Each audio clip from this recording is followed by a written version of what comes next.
अस्सलाम वालेकुम वरहमतुल्लाहि वबरकातुहू। दोस्तों, उम्मीद है कि आप सब खैरियत से होंगे। आज जो मेरा वीडियो है वो कॉन्ट्रैक्ट के हवाले से है और तनख्वाह के हवाले से है।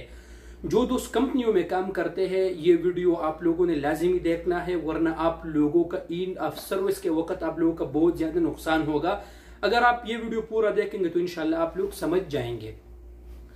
सबसे पहले तो दोस्तों मैं आपको एक वाकया सुनाता हूँ। मुझे एक भाई ने मैसेज करके बताया कि यार उमेर भाई, मेरा कंपनी के साथ जो कॉन्ट्रैक्ट हुआ था और उसमें जो सैलरी लिखा था वो 2800 रियाल था। सॉरी, कॉन्ट्रैक्ट में लिखा था सैलरी 600 रियाल और जो मुझे मेरा जो सैलरी था वो 2850 रियाल था। ठीक है, जब मैं खुरुज निहाई जाने लगा तो उन्होंने मुझे ये कहकर मुझे चुप करवाया कि चूंकि आपके कॉन्ट्रैक्ट में जो सैलरी लिखा है उसी हिसाब से आपको एंड ऑफ सर्विस दिया जाएगा।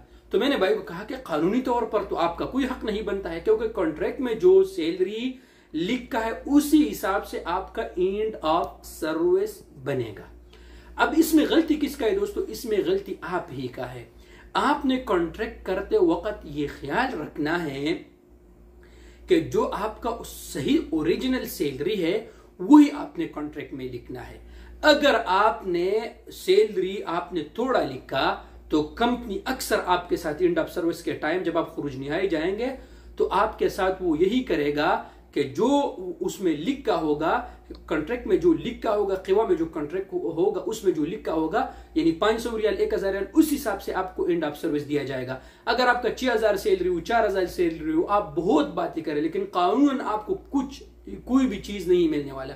लिहाजा आपका जो ओरिजिनल सैलरी है आपने वही लिखना है, आपने किसी के बातों में नहीं आना है। नुकसान आपका ही होगा खुरुज निहाई जाने के टाइम। ये तो एक बात हुआ। अब आते हैं दोस्तों क़िवा में कॉन्ट्रैक्ट करना इंतहाई जरूरी है। कॉन्ट्रैक्ट ऑनलाइन करना ये भी इंतहाई जरूरी है। अगर आप नहीं करते और जब आप जाएंगे कॉन्ट्रैक्ट के बगैर आप किसी कंपनी के साथ काम करते हैं तो जब आप जाने के टाइम आप एंड ऑफ सर्विस के बात करेंगे, अपने हुकूक के बात करेंगे। अगर आपका कॉन्ट्रैक्ट नहीं होगा तो आपको कुछ भी नहीं मिलने वाला। लिहाजा दोस्तों, जब आप किसी कंपनी में काम करते हैं तो सबसे पहले आपका क़िवा में अकाउंट होना जरूरी है। उसका एक फायदा यह है कि जब कंपनी आपको इंक़िताअल अमल करे आपको पता चल जाएगा, आपको आपके कॉन्ट्रैक्ट का पता चल जाएगा मेरे कॉन्ट्रैक्ट बाकी कितना है। अगर आपको किसी अच्छी कंपनी की तरफ से ऑफर आ जाए, आप क़िवा के थ्रू ही आप उसको एक्सेप्ट कर सकते हैं। तो क़िवा में अकाउंट आपका इंतहाई जरूरी है, इंक़िताअल अमल का पता आपको चल जाएगा। दूसरी बात यह है कि आपका जो सैलरी है उसको आपका पता चल जाएगा। सारे इंतहाई जरूरी है क़िवा में अकाउंट बनाना, इन सारी चीजों का उसमें। फिर आपका जो एक्सपीरियंस सर्टिफिकेट है वो भी आपको क़िवा से मिलेगा। और इसके अलावा जो आपका यानी आपके जितने भी हुकूक है, जितने भी चीज है वो सारे जो है ना वो क़िवा से मुंसलिक है। लिहाजा आज का जो मेरा टॉपिक था दोस्तों वो सैलरी के हवाले से था।